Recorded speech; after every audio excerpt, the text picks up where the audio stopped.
How's it going out there? This is T-Dub again. Hope everybody having a wonderful day. So today what we're going to be doing, we're going to be installing a TPMS system, that's tire pressure monitoring system. They have this one here from EEZ RV Products, but there's other brands out there. I just happen to like this one here because I heard so many accolades about it. I'll show you what's inside of the box, what model, and we're going to install it. It shouldn't take that long to install this here. Inside the box, you're going to have a manual that has the phone number for EEZ RV Products, just in case you get stumped installing the sensors. Also, you have little stickers here. These little stickers is for the sensor to tell you which sensor you have for each one of the tires. In which my case, I have 6 tires. You have them for 22 tires, 16 tires, or what have you, even for the spare tire. But today we're just going to do the 6 tires in Tim Rover. This model here is a T515. This is a user's manual, tells you how to install it. In case you get stumped, there's different types. There's the anti-theft, I should say. On the anti-theft, it comes with a little screw, as you can see right here, so no one will steal it in the event that you're not at your RV. You also have the small ones.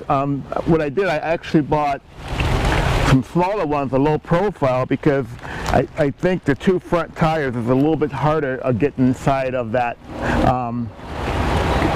the hubcap where it screws in. So I ordered 2 low profiles. I also numbered the sensors.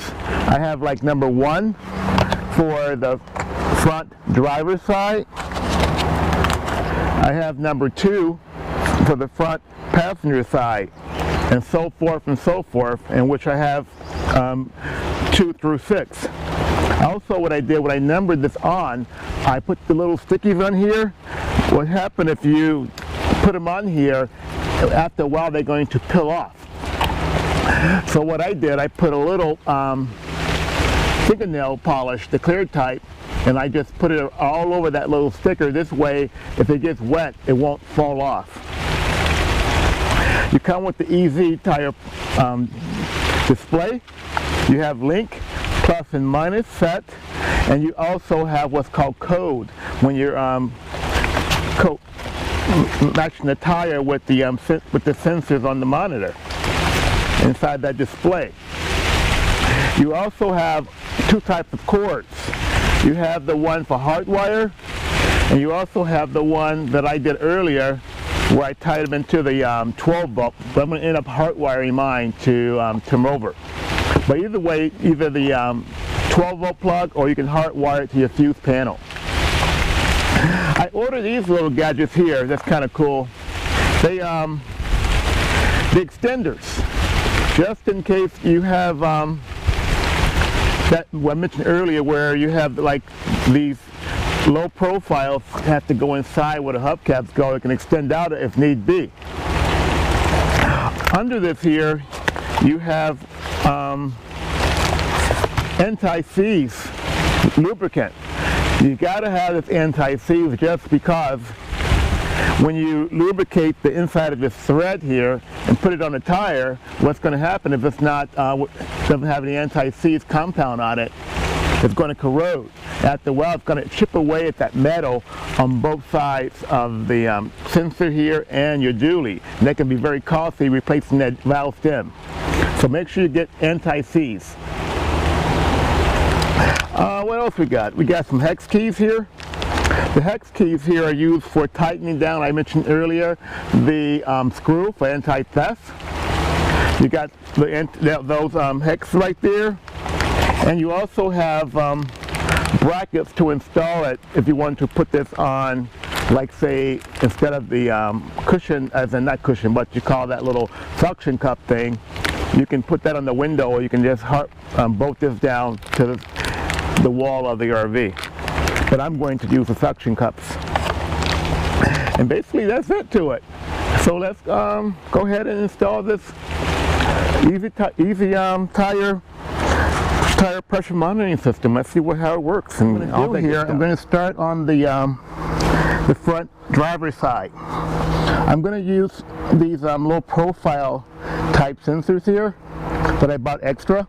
I marked on here left front and right front with a Sharpie pen, and this way I know which one goes where on the front side of the tire. I didn't mark them with these little stickers that I showed you guys earlier just because I wanted to make sure that I knew these here were extra ones and down the road, and this way I can keep track of which ones were the low profile and which ones were the sensors, and I know the sensors are much larger. So anyway, this is what we're going to do. You're going to unscrew this little cap here from the valve stem. Once you unscrew that, you take a little bit of your anti-seize that we talked about earlier, and what I did, I got this paper towel, because this way you can wipe up your hands if you get this compound on your fingers. So what I'm going to do is take a little bit of this anti-seize, just a little bit, not much, and I'm going to take it around the thread on the rig, on Tim Rover. So you just put a little bit around the thread of the valve stem. Take your paper towel and just wipe your finger. You can use rubber gloves if you want, but I figure I'll just go the old school way and use my finger without a glove. So once that's done, I have my left front low profile sensor. I'm going to screw that on to this valve stem. Taking your time, and like I mentioned many times before, you don't want to over tighten anything, just because if you over tighten it, it just causes other issues. So I'll go ahead and screw this on. See if I can do this here.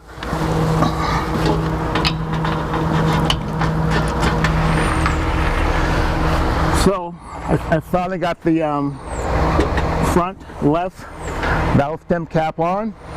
Now we're going to do the passenger side. So now we're on the front passenger side. It's a little bit more easier just because the valve stem on this one here is facing the top. So we're going to unscrew this valve stem cap like so. We're going to take a little bit of the anti-seize lubricant, a little bit of it, kind of silvery paste. We're going to put that a little bit around the thread here.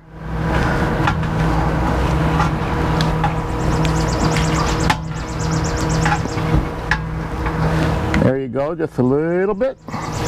So now we'll take this other EEZ tire sensor, and we're going to screw this on. You notice it kind of rotates a little bit freely.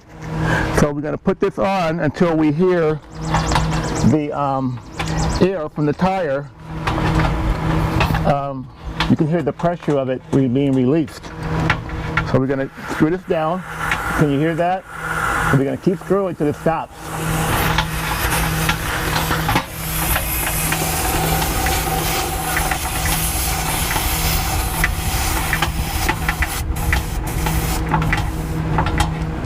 Until it stops.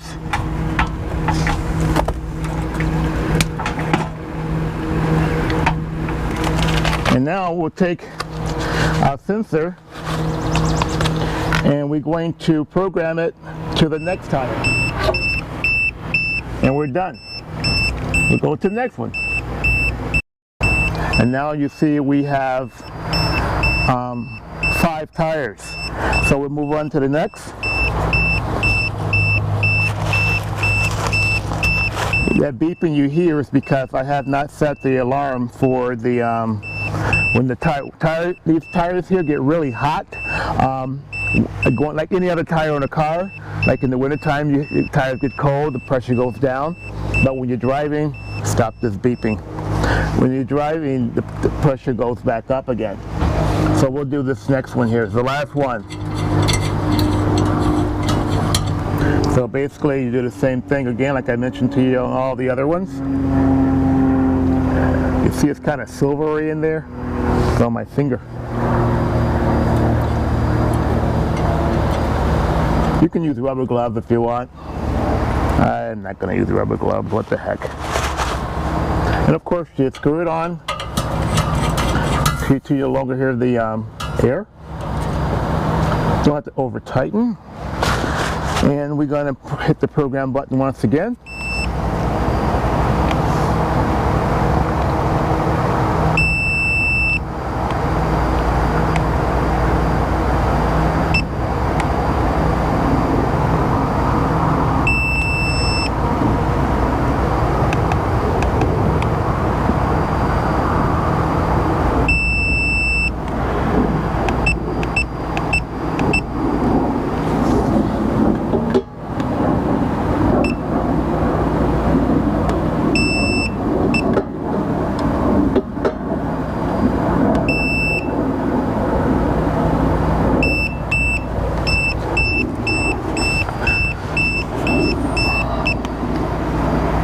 So now you can see here we programmed all 6 tires. We have not set the temperature gauge yet. So what happened by reading the instructions here, you can set the temperature gauge to whatever degree you want. Where if the tire gets too hot, it's going to sound the alarm.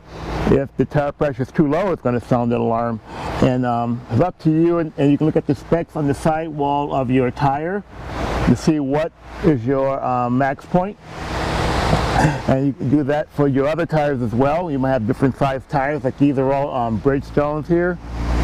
And basically that's all to it. Now what you want to go ahead and set this up inside of your rig and where you can have it where it's displayed when you're driving. Now that we're back in Tim Rover, this is where we're going to install the EEZ tire pressure monitor display.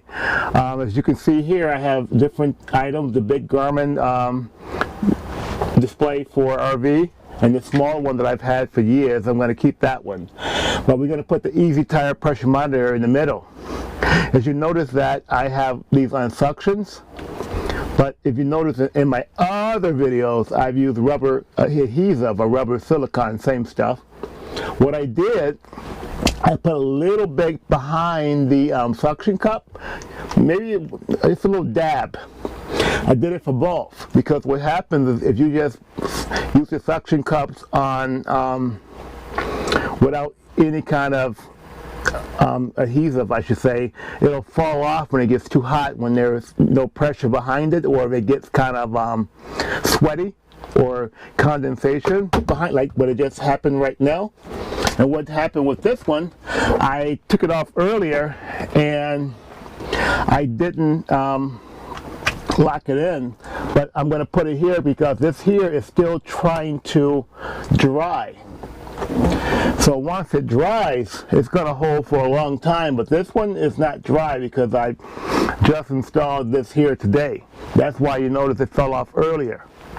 So that's the reason why using rubber silicone or a rubber adhesive, or that will help. And it won't ruin the glass either, because if once you take this off, once it dries rather, you can just peel it right off. It comes right off and doesn't do any damage. But since this is still drying, we can still go ahead and keep going.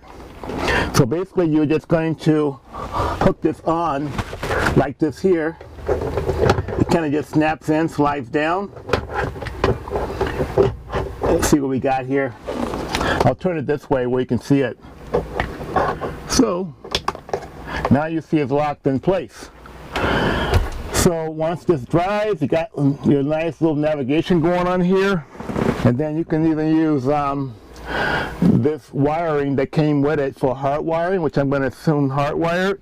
But you can also use, like I mentioned earlier in the video, these 12-volt adapters where I can just plug it into one of my receptacles here that we used to use for a lighter. And you can use that until you get a little time to install the hard wire. But anyway, this is all good to me. I'm happy. We turn it on. It's going to beep, of course, and drive you nuts, probably because the temperature is going to keep fluctuating down the road as you go into different climates between low pressure and high pressure. So, like it's beeping now, it's going to drive you absolutely bonkers. But you set it the way you want based on your tires of your vehicle, and it should be good to go. You just basically stop the beeping by hitting the cold button. Anyways, let's tee up. Hey, I enjoyed you guys. Take care. My next project, you're gonna hit that subscribe button on top. And got other projects for you. Major, minor, or in between. I hope it's not an engine issue. That'll be a whole other story.